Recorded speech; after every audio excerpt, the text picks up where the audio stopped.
Hey guys what's up, this E R Pradeep और आप देख रहे हैं मेरा चैनल एमेट एजुकेटर्स। तो आज मैं आपको कराने जा रहा हूँ कक्षा 7 का अध्याय 1 साइंस का है, विज्ञान का है, पादपों में पोषण। तो शुरू करते हैं। कक्षा 6 में आप पढ़ चुके हैं कि सभी जीवों के लिए भोजन आवश्यक है और आप यह भी पढ़ चुके हैं कि कार्बोहाइड्रेट, प्रोटीन, वसा, विटामिन एवं खनिज भोजन के घटक हैं और भोजन के ये घटक हमारे शरीर के लिए आवश्यक हैं तथा इन्हें पोषक कहते हैं। सभी जीवों को भोजन की आवश्यकता होती है। पादप यानी पौधे अपना भोजन स्वयं बना सकते हैं, परंतु मानव सहित कोई भी प्राणी अपना भोजन स्वयं नहीं बना सकता। वे पादपों अथवा पादपों का आहार ग्रहण करने वाले जंतुओं से अपना भोजन प्राप्त करते हैं। अतः मानव तथा अन्य प्राणी प्रत्यक्ष अथवा परोक्ष यानी डायरेक्ट और इनडायरेक्ट रूप से पादपों पर निर्भर करते हैं। बूझो जानना चाहता है कि पादप अपना भोजन कैसे बनाते हैं। तो 1.1 में पादपों में पोषण विधि। तो केवल पादप ही ऐसे जीव हैं जो जल, कार्बन डाइऑक्साइड और खनिज एवं खनिज की सहायता से अपना भोजन बना सकते हैं और ये सभी पदार्थ अपने परिवेश में उपलब्ध होते हैं। पोषक पदार्थ सजीवों की शारीरिक संरचना, वृद्धि तथा क्षतिग्रस्त भागों के रखरखाव के लिए सामर्थ्य बनाते हैं तथा भोजन जैव प्रक्रमों के लिए आवश्यक है, जो लिविंग प्रोसेस उनके लिए आवश्यक है। ऊर्जा प्रदान करने के लिए, ऊर्जा के लिए सजीवों द्वारा भोजन को ग्रहण करने एवं इसके उपयोग करने की विधि को पोषण कहते हैं। और पोषण वह विधि है जिसमें जीव अपना भोजन स्वयं संश्लेषित यानी खुद बना सकते हैं, संश्लेषित करते हैं और स्वपोषण कहलाती है। अतः ऐसे पादपों को स्वपोषी पादप कहते हैं। जंतु एवं अधिकतर अन्य जीव पादपों द्वारा संश्लेषित भोजन ग्रहण करते हैं, उन्हें विषमपोषी कहते हैं। पहेली जानना चाहती है कि पादपों की तरह हमारा शरीर भी कार्बन डाइऑक्साइड, जल एवं खनिज से अपना भोजन क्यों नहीं बना सकता। अब हम पूछ सकते हैं कि पादपों की खाद्य फैक्ट्रियाँ कहाँ स्थित हैं, मतलब जहाँ वो बनता है खाना। तो क्या भोजन पादप के सभी भागों में निर्मित होता है अथवा केवल कुछ विशेष भागों में। पादप अपने परिवेश से कच्ची सामग्री किस प्रकार प्राप्त करते हैं और खाद्य फैक्ट्रियों तक उनका स्थानांतरण किस प्रकार होता है। 1.2 प्रकाश संश्लेषण, पादपों में खाद्य संश्लेषण का प्रक्रम। पत्तियां पादप की खाद्य फैक्ट्रियां हैं और पादपों में खाद्य पदार्थों का जो संश्लेषण होता है उनकी पत्तियों में होता है, यानी खाना वहाँ बनता है। अतः सभी कच्चे पदार्थ उन तक पहुँचाने चाहिए, मतलब उन तक पहुँचने चाहिए। मृदा में अभी बूझो जानना चाहता है कि जड़ द्वारा अवशोषित जल एवं खनिज पत्ती तक किस प्रकार पहुँचते हैं। तो मृदा में उपस्थित जल एवं खनिज जड़ जो मूल होती है द्वारा अवशोषित किया जाता है और तथा तने के माध्यम से पत्तियों तक पहुँचाए जाते हैं।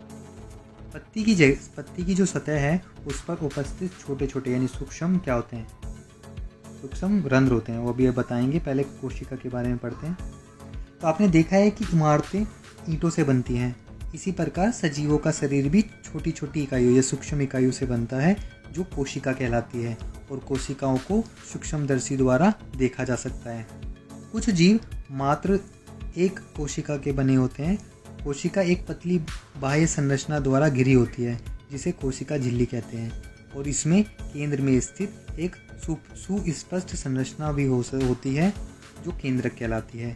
चित्र 1.1 में केंद्रक चारों ओर से जेली के समान एक पदार्थ से घिरा होता है जिसे कोशिका द्रव कहते हैं। तो चित्र 1.1 में कोशिका का आरेख बना हुआ है जिसमें कोशिका द्रव, कोशिका झिल्ली और केंद्रक को दिखाया गया है। रंध्रों द्वारा जो रंध्र हैं, रंध्रों द्वारा वायु में उपस्थित कार्बन डाइऑक्साइड प्रवेश करती है जो पत्तियां होती हैं और यह रंध्र द्वार कोशिकाओं द्वारा घिरे होते हैं। ऐसे छिद्रों यानी छेद जो होते हैं उनको रंध्र कहते हैं। जल एवं खनिज वाहिकाओं द्वारा, जो वाहिकाएं होती हैं उनके द्वारा पत्तियों तक पहुंचाया जाता है और ये वाहिकाएं नली के समान होती हैं तथा जड़, तना, शाखाओं एवं पत्तियों तक फैली होती है। पोषकों को पत्तियों तक पहुंचाने के लिए ये वाहिकाएं एक सतत मार्ग बनाती हैं। पादपों में पदार्थों के परिवहन के विषय में आप अध्याय 11 में पढ़ेंगे। पहेली जानना चाहती है कि पत्तियों में ऐसी क्या विशेषताएं हैं कि वे खाद्य पदार्थों का संश्लेषण कर सकती हैं, परंतु पादप के दूसरे भाग नहीं। तो पत्तियों में एक ऐसा हरा वर्णक होता है जिसे क्लोरोफिल कहते हैं, और क्लोरोफिल सूर्य के प्रकाश यानी सौर प्रकाश की ऊर्जा का संग्रहण करने में पत्ती की सहायता करता है। इस ऊर्जा का उपयोग जल एवं कार्बन डाइऑक्साइड से खाद्य संश्लेषण में होता है। क्योंकि खाद्य संश्लेषण सूर्य के प्रकाश की उपस्थिति में होता है, इसलिए इसे प्रकाश संश्लेषण कहते हैं। अतः हमने देखा है कि क्लोरोफिल सूर्य का प्रकाश, कार्बन डाइऑक्साइड एवं जल प्रकाश संश्लेषण के लिए आवश्यक है। इस पृथ्वी पर यह एक अद्वितीय प्रक्रम है और पत्तियों द्वारा सौर प्रकाश, जो सौर ऊर्जा होती है, उसे संग्रहित किया जाता है। पत्तियों में खाद के रूप में संचयित हो जाती है। अतः सभी जीवों के लिए सूर्य ऊर्जा का चरम स्रोत है। क्या आप कल्पना कर सकते हैं कि प्रकाश संश्लेषण नहीं होगा तो क्या होगा? प्रकाश संश्लेषण न होने की स्थिति में पादपों का अस्तित्व नहीं होगा। सभी जीवों का अस्तित्व प्रत्यक्ष एवं परोक्ष यानी डायरेक्ट और इनडायरेक्ट रूप से पादपों द्वारा निर्मित भोजन पर निर्भर करता है, और इसके अतिरिक्त सभी जीवों के लिए परम आवश्यक यानी सबसे ज़्यादा आवश्यक जो जरूरी है वो ऑक्सीजन है, भी प्रकाश संश्लेषण के दौरान निर्मित होती है। प्रकाश संश्लेषण की अनुपस्थिति में पृथ्वी पर जीवन की कल्पना असंभव है, यानी हो ही नहीं सकती। प्रकाश संश्लेषण के दौरान पत्ती की क्लोरोफिल युक्त कोशिकाएं, जिनमें मतलब क्लोरोफिल होता है, चित्र 1.2 में दिखाया गया है, तो सूर्य के प्रकाश की उपस्थिति में कार्बन डाइऑक्साइड एवं जल से कार्बोहाइड्रेट का संश्लेषित करती है। इस प्रक्रम को निम्न समीकरण द्वारा दर्शा सकते हैं। तो कार्बन डाइऑक्साइड प्लस जल सूर्य का प्रकाश और क्लोरोफिल की उपस्थिति में क्या देता है? Carbohydrate plus oxygen. इस प्रक्रम में ऑक्सीजन निर्मुक्त होती है, निकल जाती है, और कार्बोहाइड्रेट अंततः मंड यानी स्टार्च में परिवर्तित हो जाता है। तो चित्र 2.1.2 में क्लोरोफिल युक्त कोशिका दर्शाते हुए किसी पत्ती का कार्ड दिखा रखा है। ए में पत्ती है, रंध्र द्वार दिखा रखे हैं, रंध्र द्वार कोशिका, और क्लोरोफिल पत्ती बी की काट द्वारा कोशिकाएं और रंध्र। तो पत्ती में स्टार्च की उपस्थिति प्रकाश संश्लेषण प्रक्रम का संपन्न होना दर्शाता है, और स्टार्च भी एक प्रकार का कार्बोहाइड्रेट है। तो चित्र 1.3 में प्रकाश संश्लेषण दर्शाने के लिए व्यवस्था चित्र दिखा रखा है। तो इसमें क्या है? सौर ऊर्जा, कार्बन डाइऑक्साइड, ऑक्सीजन किस तरीके से वो निकल रही और जा रही है। पत्तियों में क्लोरोफिल को दिखाया गया और जल एवं खनिज। बूझों ने देखा कि कुछ पादपों की पत्तियां गहरी लाल, बैंगनी अथवा भूरे रंग की होती हैं।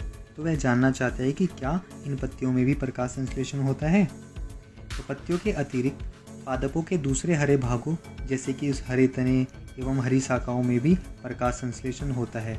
मरुस्थलीय पादपों में वाष्पोत्सर्जन द्वारा जल का नुकसान या क्षय को कम करने के लिए पत्तियां शल्क जो होती हैं अथवा सूल रूपी यानी कांटे की तरह हो जाती हैं, और इन पादपों के जो तने हैं वो हरे होते हैं, जो प्रकाश संश्लेषण का कार्य करते हैं। क्रियाकलाप 1.1 एक ही प्रकार के पादपों के 2 गमले लीजिए और एक को अंधकार अथवा काले बॉक्स में 72 घंटे के लिए रखिए तथा दूसरे को सूर्य के प्रकाश में रखिए। दोनों पादपों की पत्तियों में आयोडीन परीक्षण उसी प्रकार कीजिए जैसे आपने कक्षा 6 में किया था। अपने अवलोकनों को नोट कीजिए और अब उस गमले को जिसे आपने अंधकार में रखा था 3 से 4 दिन के लिए सूर्य के प्रकाश में रख दीजिए तथा पुनः इसकी पत्ती पर आयोडीन परीक्षण कीजिए। तो अपने परीक्षण द्वारा नोटबुक में लिखिए अपने परीक्षण को। हरी पत्तियों के अतिरिक्त अन्य वर्ग रंग की पत्तियों में भी क्लोरोफिल होता है, परंतु इन पत्तियों में उपस्थित लाल, भूरे अथवा अन्य वर्णक क्लोरोफिल के हरे रंग का परछंदन कर देते हैं अर्थात ढक लेते हैं, और इन पत्तियों में भी प्रकाश संश्लेषण होता है। चित्र 1.4 में दिखाया गया है। आपने गीली दीवारों पर तालाब अथवा ठहरे हुए जलाशय में हरे अवपंकी काई जैसी पादप देखे होंगे और ये सामान्यतः कुछ जीवों की वृद्धि के कारण बनते हैं, जिन्हें शैवाल कहते हैं। और क्या आप कल्पना कर सकते हैं? तो ये चित्र पॉइंट 1.4 में विभिन्न रंगों की पत्तियां दिखाई गई है। इनका जो रंग होता है वो हरा क्यों होता है? और इनमें क्लोरोफिल होता है, जिसके कारण ये हरे दिखाई देते हैं। और शैवाल भी प्रकाश संश्लेषण द्वारा अपना भोजन स्वयं बनाते हैं। पादपों में कार्बोहाइड्रेट के अतिरिक्त अन्य खाद्यों का संश्लेषण भी होता है, मतलब और भी चीज़ें बनती हैं। अभी आपने पढ़ा है कि प्रकाश संश्लेषण प्रक्रम द्वारा पादप यानी पौधे कार्बोहाइड्रेट का संश्लेषण करते हैं, उसको बनाते हैं। और कार्बोहाइड्रेट कार्बन, हाइड्रोजन एवं ऑक्सीजन से बनते हैं। और इनका उपयोग खाद्य यानी खाने के अन्य घटकों के संश्लेषण यानी उनको बनाने में भी होता है।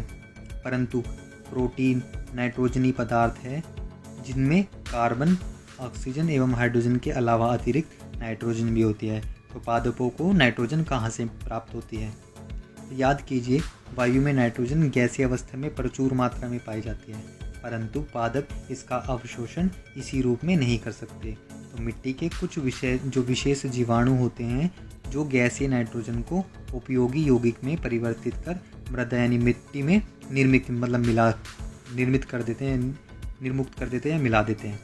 यह विलेय पदार्थ जो मिला हुआ पदार्थ है पादपों द्वारा जल के साथ अवशोषित कर लिया जाता है, उसको एब्जॉर्ब कर लिया जाता है। और संभवतः आपने देखा है कि किसान अपने खेतों में उर्वरक तथा खाद डालते हैं जिनमें नाइट्रोजनी पदार्थों की भरपूर या प्रचुरता होती है। और इस प्रकार अन्य संघटकों के साथ पादपों की को नाइट्रोजन की क्या होती है, मांग की आपूर्ति हो जाती है। और इसके पश्चात पादप जो पौधे हैं वो खाद्य यानी खाने के अन्य संघटकों जैसे कि प्रोटीन एवं वसा का संश्लेषण करते हैं, या इसका मतलब वो बनाते हैं। 1.3 पादपों में पोषण की अन्य विधियाँ। तो कुछ पादप पौधे ऐसे भी हैं जिनमें क्लोरोफिल नहीं पाया जाता और वे अपना भोजन संश्लेषित नहीं कर सकते। तो वे कैसे जीवित रहते हैं तथा वे पोषक किस प्रकार प्राप्त करते हैं? तो मनुष्य एवं अन्य प्राणियों की तरह ये पादप यानी पौधे भी अपने पोषण के लिए अन्य पादपों द्वारा निर्मित खाद्य यानी खाने पर निर्भर होते हैं। तो वे विषमपोषी प्रणाली का उपयोग करते हैं। चित्र 1.5 को ध्यान से देखिए। क्या आपको एक वृक्ष के तने एवं शाखाओं से लिपटी रस्सीनुमा पीले रंग की संरचना दिखाई देती है? तो ये है अमरबेल का पादप यानी पेड़ है और इसमें क्लोरोफिल नहीं होता। ये अपना भोजन उस पादप से प्राप्त करते हैं जिस पर ये आरोहित यानी लिपटे होते हैं। और जिस पर ये आरोहित होते हैं वह पादप परपोषी कहलाता है, क्योंकि अमरबेल जैसे पादप परपोषी को अमूल्य पोषकों से वंचित करते हैं और इन्हें परजीवी कहते हैं। क्या हम एवं अन्य जो जंतु हैं, देखो चित्र 1.5 में परपोषी पादप का अमरबेल दिखा रखा है। क्या हम एवं अन्य जो जंतु हैं भी पादपों पर परजीवी हैं? आपको इस पर विचार करना चाहिए और अपने अध्यापक से इस विषय पर चर्चा कीजिए। पहली जानना चाहते हैं कि क्या हमारा रक्त चूसने वाले मच्छर, खटमल, जू एवं जोक जो हैं जैसे जीव भी परजीवी हैं? क्या आपने ऐसे पादपों को देखा है अथवा उनके विषय में सुना है जो जंतुओं का भक्षण यानी उनको मार कर खाते हैं? तो कुछ ऐसे पादप भी हैं जो कीटों को पकड़ते हैं और उन्हें पचा सकते हैं। क्या यह विस्मयकारी नहीं है? ऐसे पौधे हरे या अन्य किसी रंग के हो सकते हैं। और चित्र 1.6 के पादपों को देखिए और इसकी घड़ी जो घट है के सामने, घड़े या घट के सामने दिखाई देने वाली संरचना वास्तव में उसकी पत्ती का रूपांतरित भाग है। और पत्ते का शीर्ष जो होता है भाग घड़े का ढक्कन बनाता है। और घड़े के अंदर अनेक रोम होते हैं जो नीचे की ओर ढलके रहते हैं और अर्थात अधोमुखी होते हैं। जब कोई, देखो दिखा रखा है चित्र 1.6 में घर्णपाणी यानी पिचर पादप दिखा रखा है, पेड़ है, उसमें घड़े एवं ढक्कन जैसी संरचना होती है। तो घट में रूपांतरित पत्तियां दिखाई गई हैं और ये ढक्कन। कीट घड़े में प्रवेश करता है तो उसके रोमों के बीच फंस जाता है और घड़े में उपस्थित पाचक रस द्वारा कीटों का पाचन हो जाता है। कीटों का भक्षण करने वाले ऐसे पादप कीटभक्षी पादप कहलाते हैं। भूजो भ्रमित है और उसे घर्णपर्णी जो घटपर्णी है हरा होता है और उसे प्रकाश संश्लेषण संपादित करता है। तो यह कीटों का भक्षण क्यों करता है? क्या यह संभव है कि इस प्रकार के पादपों को मृदा से वे सभी पोषक नहीं मिल पाते या जिनकी उन्हें आवश्यकता है? 1.4 मृतजीवी। आपने बाजार में छत्रक या मशरूम बिकते देखे होंगे, चित्र 1.7 में दिखाया गया है। तो वर्षा के दिनों में वृक्ष की जो सड़ी गली टूटी टहनियाँ आते हैं तथा तनों का जो या छाल पर जो छाते के रूप समान संरचना के गुच्छे भी आपने देखे होंगे। तो आइए देखें कि जीवन यापन हेतु उन्हें किस प्रकार के पोषकों की आवश्यकता होती है और वे कहाँ से प्राप्त होते हैं। तो बूझो जानना चाहता है कि वे जीव अपना भोजन किस प्रकार प्राप्त करते हैं, जिनमें प्राणियों के समान जो मुख नहीं होते और ये हरे पादपों के समान भी नहीं होते और इनमें क्लोरोफिल अनुपस्थित होता है। अतः ये प्रकाश संश्लेषण द्वारा भोजन का संश्लेषण नहीं कर सकते। चित्र 1.7 में छत्रक के पैकेट यानी सड़ी गली वस्तु पर उग सकता है छत्रक यानी मशरूम। क्रियाकलाप 1.2 में ब्रेड या डबल रोटी का एक टुकड़ा लेकर इसे जल में भिगो लें और इसे किसी नम एवं उष्ण स्थान पर 2 या 3 दिन के लिए रख दीजिए अथवा उस समय तक रहने दीजिए जब तक कि उस पर रोए जैसी संरचना नहीं दिखाई देने लगे। चित्र 1.8 में तो ये संरचनाएं सफ़ेद रंग, हरे, भूरे अथवा किसी अन्य रंग के धब्बों के रूप में हो सकते हैं और किसी आवर्धक लेंस जो होता है लेंस अथवा सूक्ष्मदर्शी की सहायता से इसका अवलोकन कीजिए। देखना है इसको और अपने परीक्षण को नोटबुक में लिखिए। तो बहुत संभव है कि आपको रुई के धागे के समान संरचना दिखाई पड़े और यह जीव कवक या फंजाई कहलाते हैं और इनकी जो पोषण प्रणाली है अथवा पोषण विधि है भिन्न प्रकार की वस्तु होती हैं और ये मृत एवं विघटनकारी यानी सड़ने वाली वस्तुओं जैव पदार्थों की सतह पर कुछ पाचक रसों का स्राव करते हैं जिससे वे विलयन रूप में परिवर्तित होते हैं। ब्रेड पर उगती कवक दिखाई गई है चित्र में। तत्पश्चात उसके बाद वे इस विलयन का भोजन के रूप में अवशोषण करते हैं और इस प्रकार की पोषण प्रणाली को जिसमें जीव किसी मृत एवं विघटित जैव पदार्थों के पोषक तत्वों प्राप्त करते हैं मृतजीवी पोषण कहलाती है। मृतजीवी पोषण प्रणाली का उपयोग करने वाले पौधे मृतजीवी कहलाते हैं। कवक यानी फंजाई अचार, चमड़े, कपड़े एवं अन्य पदार्थों पर उगते हैं और ये उन स्थानों में भी उगते हैं जो नम्न एवं उष्ण यानी गर्म होते। कवकों की वृद्धि के लिए वर्षा ऋतु सबसे अच्छी परिस्थिति प्रदान करती है और इसी कारण वर्षा ऋतु के दौरान अनेक वस्तुएं कवकों की वृद्धि के कारण नष्ट अथवा अनुपयोगी हो जाती हैं और अपने अभिभावकों के कवक द्वारा होने वाले नुकसान पर चर्चा कीजिए। पहेली को याद है कि उसके सुंदर जूते जिन्हें वह विशेष अवसरों पर पहनती थी वर्षा ऋतु में कवक के कारण खराब हो गए। वह जानना चाहती थी कि वर्षा में कवक अचानक कैसे प्रकट हो जाते हैं। तो सामान्यतः कवकों के बीजाणु वायु में उपस्थित होते हैं और जब वे किसी ऐसे जैव पदार्थ अथवा उत्पाद पर बैठते हैं तो वे नम एवं उष्ण हो तो वे अंकुरित होकर नए कवक को जन्म देते हैं। क्या अब आप बता सकते हैं कि हम अपनी वस्तु को कवक द्वारा खराब होने से किस प्रकार बचा सकते हैं? तो बूझो को याद है कि उसके दादाजी ने बताया था कि एक बार उनकी गेहूं की फसल कवक द्वारा नष्ट हो गई थी। तो वह जानना चाहता है कि क्या कवक रोग कारक भी होते हैं? पहेली ने बताया कि यीस्ट एवं जो छत्रक हैं यानी मशरूम जैसे अनेक कवक उपयोगी भी हैं, परंतु कुछ कवक पादपों, जंतुओं एवं मनुष्य में रोग उत्पन्न करते हैं और कुछ कवकों का उपयोग औषधि के रूप में भी होता है। तो कुछ जीव एक दूसरे के साथ रहते हैं अथवा अपना आवास एवं पोषक तत्व एक दूसरे के साथ बांटते हैं। इसे सहजीवी संबंध कहते हैं। उदाहरणतः कुछ जो कवक होते हैं वृक्षों की जड़ों में रहते हैं और वृक्ष कवक को पोषण प्रदान करते हैं, बदले में उन्हें जल एवं पोषकों के अवशोषणों से में सहायता मिलती है और वृक्ष के लिए इस संबंध का विशेष महत्व है। लाइकेन कहे जाने वाले कुछ जीवों में भी दो भागीदारी होती है और इनमें से एक शैवाल होता है तथा दूसरा कवक। शैवाल में क्लोरोफिल उपस्थित होता है जबकि एक कवक में क्लोरोफिल नहीं होता। कवक शैवाल को रहने का स्थान, आवास, जल एवं पोषक तत्व उपलब्ध कराता है तथा बदले में शैवाल प्रकाश संश्लेषण द्वारा संश्लेषित खाद्य कवक को कह देता है। 1.5 में मृदा में पोषकों की पुनः पूर्ति किस प्रकार होती है? तो क्या आपने किसानों को अपने खेतों में अथवा माली के बगीचे के लॉन एवं गमले में खाद अथवा उर्वरक डालते देखा है? क्या आप जानते हैं कि वे इन्हें मृदा में क्यों मिलाते हैं? आप पढ़ चुके हैं कि पादप मृदा से खनिज पोषक तत्व अवशोषित करते हैं, एब्जॉर्ब करते हैं। अतः मृदा में इनकी जो मात्रा है उनको लगातार कम होती रह जाती है और उर्वरक एवं खाद में नाइट्रोजन, पोटेशियम, फास्फोरस जैसे पदार्थ पोषक होते हैं और पादपों द्वारा लगातार उपयोग किए जाने के कारण मृदा में उसकी मात्रा धीरे धीरे कम हो जाती है। इसलिए मृदा को इन पोषक तत्वों से समृद्ध करने के लिए भूमि में उर्वरक तथा खाद मिलाने की आवश्यकता होती है।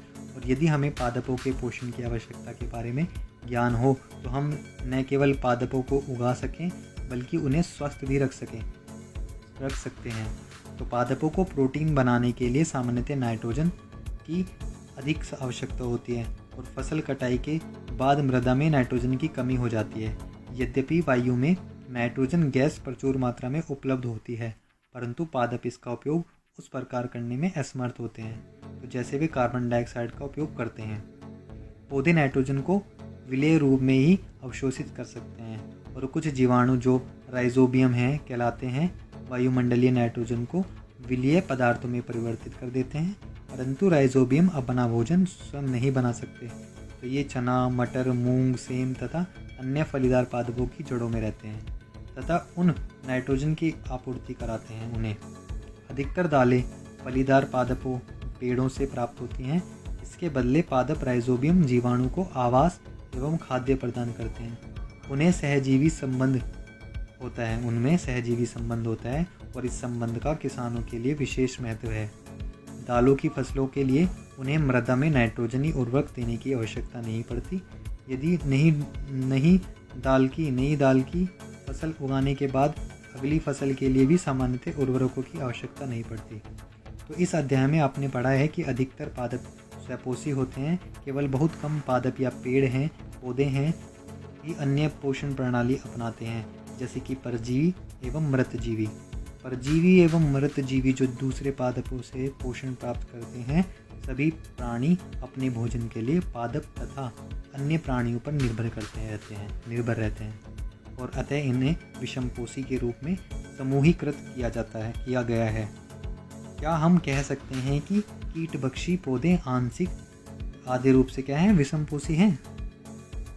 तो ये चैप्टर आपका खत्म हो गया है। प्रमुख शब्द जो हैं इस अध्याय के वो हैं स्वपोषी, क्लोरोफिल, विषमपोषी, परपोषी, कीटभक्षी पादप, पोषक, परजीवी, प्रकाश संश्लेषण, मृतजीवी, रंध्र, सहजीवी संबंध और कवक।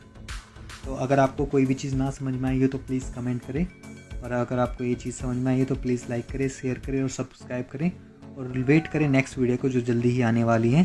तब तक के लिए बाय, धन्यवाद।